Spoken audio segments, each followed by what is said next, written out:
We have a lot of eggs, so I figured I'd show you how to make an old-fashioned cinnamon cake. This is very similar to banana bread, but without the bananas.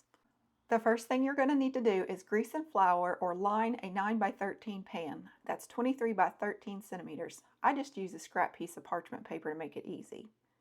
Then in a large bowl, we have 4 large eggs, that's 200 grams, and to that I'm going to add in 3/4 of a cup of sugar, that is 150 grams. Now you can go as low as a half a cup of sugar, which is 100 grams, or as high as a cup of sugar, which is 200 grams.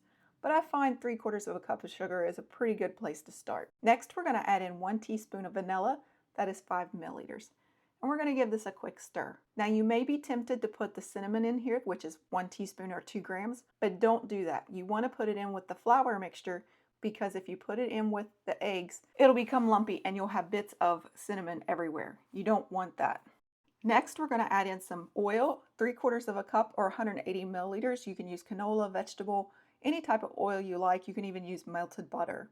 You're going to mix this until it just comes together, and then you are going to add in your dry ingredients. It should look like this.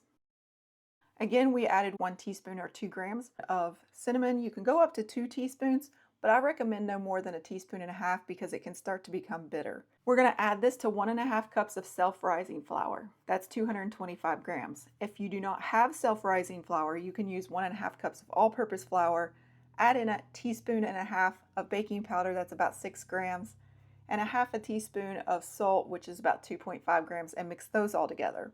But I like to use self-rising flour for this recipe. That's traditionally what was used. And you're going to mix this together until there are no more lumps. It takes about a minute. Only mix it until it's well combined. Then you're going to pour it into your prepared pan and you're going to give it a couple of taps and bake it 45 to 55 minutes or until a toothpick inserted comes out clean. If you have a thermometer, now is the time to use it. The center temperature should reach between 200 to 210 degrees Fahrenheit or 93 to 99 degrees Celsius. When you use the toothpick method, it only tells you if the cake is baked. It doesn't tell you if it's overbaked. You're going to let this sit in the pan for 5 to 10 minutes and then remove it to a wire rack to finish cooling. Now you can serve this while it is still warm.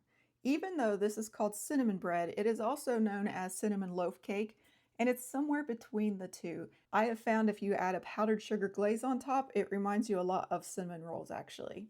This is a very delicious old-fashioned recipe. As you can see, it looks like a bread, but when you bite into it, it's going to be sweet enough that it really is like a cake. It goes really well with ice cream. You see these marks right here? This is called tunneling, and this is completely normal for this recipe. If you have a lot of tunneling, it just means you mixed it a little too long, which is probably what I did in this case. It still tastes great. It's a really hard recipe to screw up. As you can see, the dogs love the smell of this. They can't wait to try it. Unfortunately, they can't have it because of how much sugar is in it. I'm going to give them a treat instead and let them think they're getting it. As you can see, Maggie can't tell the difference. She thinks she's getting this delicious bread. I hope you enjoyed this recipe. Thank you for watching, and as always, happy baking.